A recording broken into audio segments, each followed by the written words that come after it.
Olá pessoal, tudo bem? Estamos de volta aqui com a disciplina de Direito Penal. Vamos à terceira questão, mas antes da gente entrar na terceira questão, porque enquanto a gente fazia o intervalo, eu já filei aqui no material o assunto e trata de um assunto muito importante e muito explorado, aliás, constantemente explorado nas provas da FGV, logo ali no início do Código Penal, ainda sobre a aplicação da lei penal, né? Aplicação da lei penal, especificamente a aplicação da lei penal no espaço, tá certo? Porque a aplicação da lei penal você pode estudar dentro da chamada teoria da lei penal, né? Na teoria da lei penal, na aplicação da lei penal, você pode estudá-la no tempo, no espaço e em relação às pessoas, né?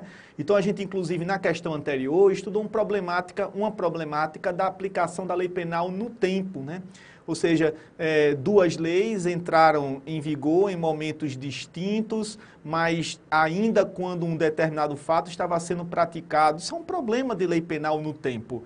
Agora a gente vai enfrentar um problema de lei penal no espaço. E eu preciso fazer algumas considerações antes da gente responder a questão sobre essa aplicação da lei penal no espaço. E quais são essas considerações? Vejam só. A regra no Brasil é a aplicação do princípio da territorialidade, no que diz respeito à sua aplicação no espaço. O que quer dizer isso? Ou seja, você aplica a lei penal brasileira aos crimes cometidos dentro do seu território. Então, o princípio da territorialidade nesse sentido. Você aplica a lei brasileira aos crimes cometidos em território nacional. E quando é que um crime é cometido dentro do território nacional? Quando a conduta é aqui praticada e o resultado acontece no exterior, ou quando a conduta é praticada no exterior e o resultado acontece dentro do nosso território, ou então, quando conduta e resultado acontecem dentro do nosso território. Aliás, isso é o que diz o artigo 6º do Código Penal, que adota uma teoria chamada teoria da ubiquidade omista. Para o Código Penal brasileiro, artigo 6º, teoria da ubiquidade omista, o crime se considera praticado no Brasil quando a conduta e o resultado acontecem aqui, ou mesmo quando a conduta acontece aqui e o resultado no exterior, ou o inverso, tá certo? Então, para o Brasil, a aplicação da territorialidade é a regra, mas existe uma exceção. E qual é a exceção? A exceção é a extraterritorialidade. O que quer dizer isso? São situações inusitadas. A extraterritorialidade é uma hipótese excepcional em que o crime é cometido integralmente no exterior, mas se sujeita à aplicação da lei penal brasileira. Então, há situações específicas em que o crime acontece no estrangeiro, mas a ele pode ser aplicada a lei nacional. Por isso o nome, extraterritorialidade. Tranquilo? Então, mas quais são esses casos de extraterritorialidade? Eles estão no artigo 7º. Eu não vou detalhar para vocês, porque afinal de contas a gente não tem tempo para isso, mas vou orientá-los, no melhor sentido, vou orientar você num estudo correto desse artigo 7º, que cai muito na FGV, como a gente vai ver nessa questão, tá certo? O que é que você tem que entender em relação à extraterritorialidade? Você tem que saber, primeira coisa, que existem duas formas de extraterritorialidade. O artigo 7º, quando trata da extraterritorialidade, ele dispõe sobre duas formas de extraterritorialidade. Primeira forma é a extraterritorialidade incondicionada. O que quer dizer isso? Incondicionada, presta atenção na palavra, tá certo? O que quer dizer extraterritorialidade incondicionada? Quer dizer que o crime foi praticado no exterior, se sujeita à legislação brasileira, apesar de ter sido praticado integralmente no estrangeiro, independentemente de qualquer condição. Incondicionada. Ainda que o agente tenha sido absolvido, condenado no estrangeiro, a aplicação é automática. A lei brasileira se aplica de forma automática, de forma incondicionada. Não há que se observar qualquer requisito, qualquer pressuposto, qualquer condição. Ah, mas o agente que praticou esse crime no exterior, ele foi absolvido lá. Não interessa.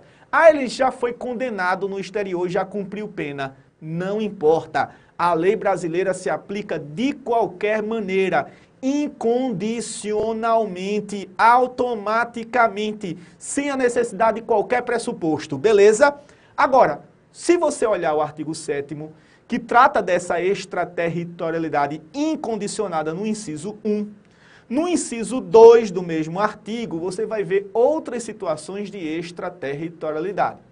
As hipóteses do inciso 2 são de extraterritorialidade condicionada. E o que quer dizer isso? Há situações de crimes cometidos integralmente no exterior que se submetem à lei brasileira desde que cumpridos determinados requisitos, desde que observadas determinadas condições. Daí o nome condicionada. Então, se esse indivíduo, por exemplo, ele foi absolvido no estrangeiro, você já não tem mais como aplicar a lei brasileira a ele. Se ele foi condenado no estrangeiro, você não tem mais como aplicar a lei brasileira a ele, né? Porque há condições que vedam, portanto, a aplicação da lei brasileira, se nessas situações específicas o agente foi condenado ou foi absolvido no exterior pelo crime que lá ele praticou. Então, o que é que você vai fazer? Pelo amor de Deus, ouça o que eu estou dizendo para você acertar as questões dessa matéria. Você vai pegar o artigo 7º, vai estudar a extraterritorialidade incondicionada. Quais são as hipóteses? Você pegar o artigo 7º, está aqui, logo no inciso 1. Os crimes contra a vida ou a liberdade do presidente da República. Os crimes contra o patrimônio ou a fé pública de União, Estado, município, autarquias, né, fundações públicas, empresas públicas, sociedades de economia mista. Letra C, contra a administração pública por quem estiver a seu serviço. E a linha D, de genocídio quando o agente for brasileiro ou tiver domicílio no país, tá certo? São as hipóteses de extraterritorialidade incondicionada, ou seja, a aplicação da lei brasileira é automática. As hipóteses de extraterritorialidade condicionada, a exemplo, crimes praticados por brasileiros no exterior, você vai encontrar no inciso 2. Mas não é só isso, não. Não é só ler o inciso 1, extraterritorialidade ler o inciso 2, extraterritorialidade condicionada, mas você também vai estudar o parágrafo 2º, porque o parágrafo 2º desse artigo 7º estabelece justamente quais são as condições necessárias para você aplicar a lei brasileira a esses crimes cometidos no exterior nas hipóteses do inciso 2 ou nas hipóteses da extraterritorialidade condicionada, tá certo? Então é bom você fazer uma leitura nessa sequência. Primeiro, olha só, é a última vez que eu vou falar. Primeiro, você vai estudar a extraterritorialidade incondicionada, inciso 1 do artigo 7º, tranquilo? Segundo, você vai estudar a extraterritorialidade condicionada, inciso 2 do artigo 7º, tranquilo? E por fim, você vai estudar quais são essas condições. Quais são as condições necessárias para a aplicação da lei brasileira nessas hipóteses do inciso 2. E quais são essas condições? Elas estão reunidas no parágrafo 2º do artigo 7º. Se você fizer isso, você vai bem. Se você fizer isso, você vai acertar todas as questões que aparecerem em relação a essa matéria. Quer ver? Na tela, então, vamos lá. Na tela nós vamos responder a questão número 3. No ano de 2005, Pierre, jovem francês residente na Bulgária, atentou contra a vida do então presidente da República, que na ocasião visitava o referido país. Devidamente processado, segundo as leis locais, Pierre foi absolvido. Considerando apenas os dados descritos, assinale a afirmativa correta. Aqui comigo, olha só, você já viu, não é? Aqui comigo eu li o artigo 7º, li o inciso 1º e a gente viu que isso é uma hipótese de extraterritorialidade incondicionada, é um crime contra a vida do presidente da República. Se ele atentou contra a vida do presidente da República Federativa do Brasil no exterior, a lei brasileira se aplica a ele independentemente de qualquer condição. E não importa se esse Pierre aí, esse jovem francês, ele foi absolvido na Bulgária, país em que a infração foi praticada, como diz aqui, inclusive, né, a questão. Isso é irrelevante, porque a extraterritorialidade é incondicionada. A lei brasileira se aplica, ainda que ele lá tenha sido absolvido. Vamos ver se não tem essa alternativa. Vamos então à nossa tela, né, as nossas alternativas. Letra A. Diz que não é aplicável a lei brasileira, pois como Pierre foi absolvido no estrangeiro, não ficou satisfeita uma das exigências previstas à hipótese de extraterritorialidade condicionada. Está errado, porque não é extraterritorialidade condicionada. A condicionada, a gente já viu, está no artigo 7º, inciso 2, mas não é, né, extraterritorialidade condicionada, é incondicionada, como está lá dito no inciso 1º do artigo 7º. B. É aplicável à lei brasileira, pois o caso narrado traz hipótese de extraterritorialidade incondicionada, exigindo-se apenas, poxa, espera aí, exigindo-se apenas extraterritorialidade incondicionada, exigindo-se apenas, então é condicionada? Se é incondicionada, não se exige nada, não é? Que o fato não tenha sido alcançado por nenhuma causa extintiva de punibilidade no estrangeiro. Isso é completamente irrelevante. Letra C.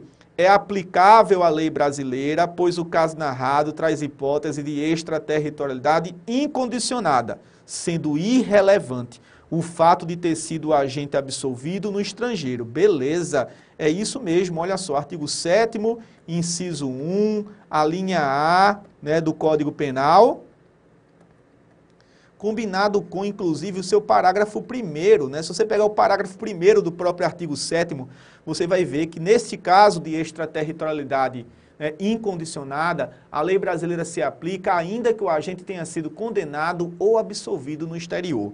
E, por fim, a letra D, não é aplicável à lei brasileira, pois como o agente é estrangeiro e a conduta foi praticada em território também estrangeiro, as exigências relativas à extraterritorialidade condicionada não foram satisfeitas. Claro que está errado, né? Então a resposta realmente é a nossa letra C de casa. Vamos a outra questão? Questão, então, na sua tela de número 4. Ele trata do princípio da insignificância. Desculpe até o erro aí na elaboração do slide, né? Erro meu. Em relação ao princípio da insignificância, assinale a, deveria ter, né, colocado melhor aí, afirmativa correta. Então, o princípio da insignificância, gente, esse princípio cai como água nas provas, né, da FGV, tanto de primeira quanto também de segunda fase, está certo? Vamos estudar um pouco o princípio da insignificância nos seguintes termos. Ainda mantendo na tela o slide, eu quero explicar o seguinte, já que a gente tem um espaçozinho aqui. Eu quero falar sobre o conceito de crime. Para falar sobre a insignificância, eu tenho que discutir aqui esquematicamente com vocês o conceito de crime. Crime no sentido analítico, crime, né, enquanto, né, analisando seus elementos estruturais, crime enquanto seu sentido analítico, ele é formado por 3 elementos.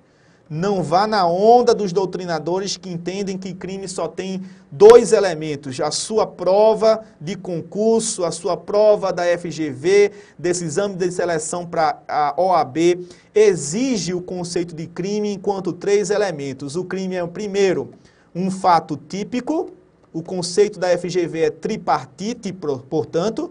O crime, além de um fato típico, é um fato que exige também a antijuridicidade, que é a mesma coisa que ilicitude, e exige também a culpabilidade. Então, para falarmos em crime, eu tenho que ter necessariamente um fato típico, antijurídico e culpável, tá certo?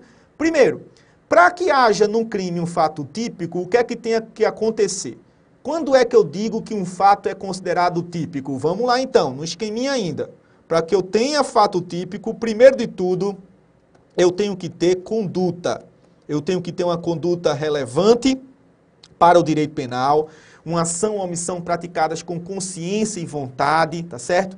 Eu tenho que ter uma conduta ativa, uma conduta omissiva, seja a omissão própria ou imprópria, uma conduta dolosa, culposa ou preterdolosa. Eu tenho que ter um resultado. O resultado que pode ser, a gente vai analisar ainda nas questões aqui da FGV, um resultado que pode ser consumado, que pode ser tentado, né? Há vários fenômenos do resultado, ligados ao resultado, que são muito importantes para a sua prova, como, por exemplo, o arrependimento eficaz, a desistência voluntária, que estão lá no artigo 15 do Código Penal, o arrependimento posterior, que está lá no artigo 16 do Código Penal, o crime impossível, que está no artigo 17, todos eles ligados ao fenômeno do resultado. Então, vamos voltar ao esquema assim. Então, a gente tem um fato típico como sendo uma realidade, um primeiro elemento do crime, uma realidade formada por conduta, resultado, mas essa conduta tem que ter causado um resultado, não é? Qual o nome que se dá a essa ligação entre conduta e resultado? O liame que une conduta ao resultado. A conduta tem que ter sido a causadora do resultado. Entre conduta e resultado, eu tenho que ter um nexo causal. ou relação de causalidade, nexo de causalidade, que é uma matéria extremamente complicada, a gente reconhece, né? Você tem que ter muita atenção, vai e vem, a FGV insere nas suas provas de primeira fase uma questão sobre nexo causal. A gente vai ter, inclusive hoje, a oportunidade de visualizar uma das questões que a FGV já trouxe relativamente a esse tema um pouco complicado, tá certo? Porque, na verdade, nexo de causalidade não é difícil de se perceber, de você entender. O problema do nexo de causalidade diz respeito às suas concausas, as outras causas que podem interferir no resultado, as chamadas causas pré-existentes, concomitantes, supervenientes, quando absolutamente ou relativamente independentes. A gente vai ter que deixar mais claro isso no momento oportuno. Então, crime é o quê? Fato típico, antijurídico e culpável. Conceito tripartite, que é o conceito da FGV, o conceito que você deve realmente seguir. Mas para que haja crime, primeiro elemento, fato típico, nós temos que ter conduta, temos que ter um resultado, e essa conduta tem que ter sido a causadora do resultado, ou seja, entre conduta e resultado eu tenho que ter um vínculo chamado de nexo causalidade. Ainda não cheguei onde eu queria, ainda falta um elemento do fato típico, e nós vamos colocar aqui, o elemento derradeiro do fato típico é a chamada tipicidade. E quando você estiver analisando a tipicidade, perceba que a tipicidade não deve ser somente analisada no seu sentido formal. Tipicidade é formal e necessariamente também material. Ricardo, eu não estou lembrado disso. Eu estou com dificuldade de entender, primeiro, o que é tipicidade, e tipicidade formal, material, de fato, eu não estou muito seguro. Poderia me explicar? Claro, eu preciso explicar isso a você, para entendermos o que realmente a questão exige, para a gente entender realmente o que é o princípio da insignificância, para a gente conseguir responder uma questão relativa a esse princípio da insignificância. Eu tenho que dizer a vocês de forma precisa o que é a tipicidade formal e o que é a tipicidade material. Porque muita gente pensa, isso é errado, termina você se prejudicando na hora de uma prova. Muita gente pensa que a tipicidade é somente formal. O que é tipicidade formal? Tipicidade formal é a adequação perfeita, a harmonia perfeita entre a conduta que foi praticada e uma norma penal incriminadora. Quando uma conduta é praticada, né, e essa conduta se encaixa perfeitamente ao modelo de conduta reprovável previsto na lei, quando a conduta é praticada de forma mais simples e essa conduta se encaixa perfeitamente em uma norma penal incriminadora, não encaixa? Então isso é a tipicidade formal. Vou dar um exemplo bem claro. José matou João. José, com a arma de fogo, apontou essa arma de fogo para o crânio de João, efetuou o disparo e instantaneamente matou a vítima. João foi assassinado. João foi vítima de um homicídio. Pega a conduta de José, matar alguém. José não matou João? Matou alguém. Então pegue a conduta dele e você vai encaixar no artigo 121 do Código Penal.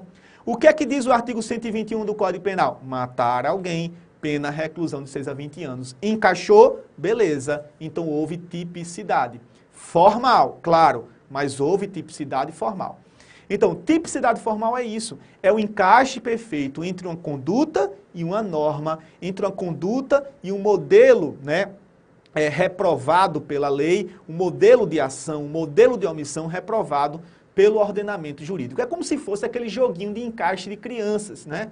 Minha filha agora está com 1 ano e meio, ela faz pouco tempo, quando fez a festinha de 1 ano, ela recebeu um presentinho de um dos convidados, o presentinho era uma caixinha, né, com várias aberturas, e a criança teria que pegar alguns bloquinhos com algumas figuras geométricas e inserir nessas aberturas. Então, o quadradinho, a figura geométrica do quadradinho não entraria na bolinha, o triângulo não entra no quadrado e assim por diante, porque cada pecinha, cada figura tem o seu orifício correspondente.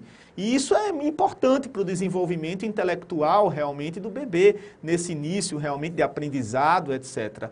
Quando a criança consegue fazer o encaixe, ela está fazendo justamente o que a gente faz sem perceber na tipicidade formal. Inclusive, minha filha ficou muito assustada quando pela primeira vez ela conseguiu fazer esse encaixe, porque eu gritei, minha filha, tipicidade formal. E claro que ela ainda não entendeu. Vai entender porque ela vai gostar do que é bom, ela vai gostar do direito penal. Então, isso que você faz na tipicidade formal formal, é esse encaixe perfeito entre conduta e norma. Quer ver? José subtraiu uma coisa alheia móvel. José subtraiu uma coisa de outra pessoa, um objeto móvel que fazia parte do patrimônio de alguém. Ele subtraiu para ele subtraiu para outra pessoa. Isso é uma conduta que se encaixa em alguma norma incriminadora?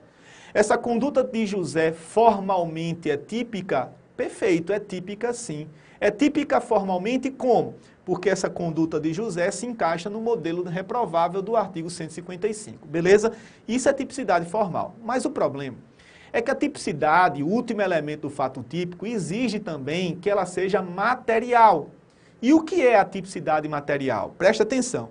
Não basta a tipicidade formal. Para que a gente tenha tipicidade formal, é preciso que... Desculpa, para que a gente tenha tipicidade, é preciso que a gente tenha também a tipicidade material. Não basta a formal. E o que é a tipicidade material? A tipicidade material é a necessidade de uma ofensa relevante ao bem jurídico protegido. Não basta que uma conduta tenha se encaixado na norma incriminadora. Só haverá tipicidade se houver uma ofensa relevante ao bem jurídico protegido na norma. Vou deixar bem claro isso. Aliás, isso aconteceu num caso que, como advogado, eu terminei pegando, que foi assim. Me procuraram num domingo, porque alguém tinha sido preso em flagrante, né, e tinha sido dirigido à unidade prisional aqui da capital pernambucana, e aí me procuraram dizendo o seguinte: olha, doutor, foi assim a situação. Ele foi a uma dessas lojas de materiais de construção e tentou subtrair um alicate de eletricista. Foi flagrado, foi surpreendido, tentando subtrair esse alicate e foi, então, feito o auto de prisão em flagrante. Depois que a polícia chegou, ele foi encaminhado à delegacia. No departamento de polícia, então, ele foi feito lá o auto de prisão em flagrante, ele foi encaminhado a uma unidade prisional, né, uma unidade prisional responsável por triagem aqui na capital. Pois bem, então isso chegou a mim e a primeira providência que eu tomei foi a seguinte, né, ir até o local em que o fato foi praticado e comprar o alicate. Por que comprar o alicate? Veja, eu não tinha necessidade de ter um alicate daquele, é um alicate de eletricista, eu queria a nota fiscal. E quando eu comprei e peguei a nota fiscal, o cupomzinho fiscal veio lá, R$ 4,50. Então a pessoa estava presa em flagrante, estava numa unidade prisional, por tentar furtar um objeto de R$ 4,50. Eu não discuti na minha petição, que não havia tipicidade formal. Havia. Ele tentou subtrair uma coisa alheia móvel, então a forma tentada do artigo 155 está caracterizada. Mas tipicidade não é somente formal. Não houve dano significativo ao bem jurídico tutelado, ao bem jurídico protegido, a exigir a intervenção penal. Se a lesão ao bem jurídico protegido foi tão insignificante, foi bagatelar, foi uma ninharia, né? Não se justificaria, nesse caso, a intervenção penal para punir o indivíduo nessa situação. Quando o legislador, perceba, quando o legislador criou a figura do furto no artigo 155, o punindo na forma simples com a reclusão de 1 a 4 anos, você acha que ele esperava que essa aplicação de uma pena de reclusão de 1 a 4 anos se desse concretamente a uma pessoa que subtraísse um objeto de valor tão pequeno? Claro que não.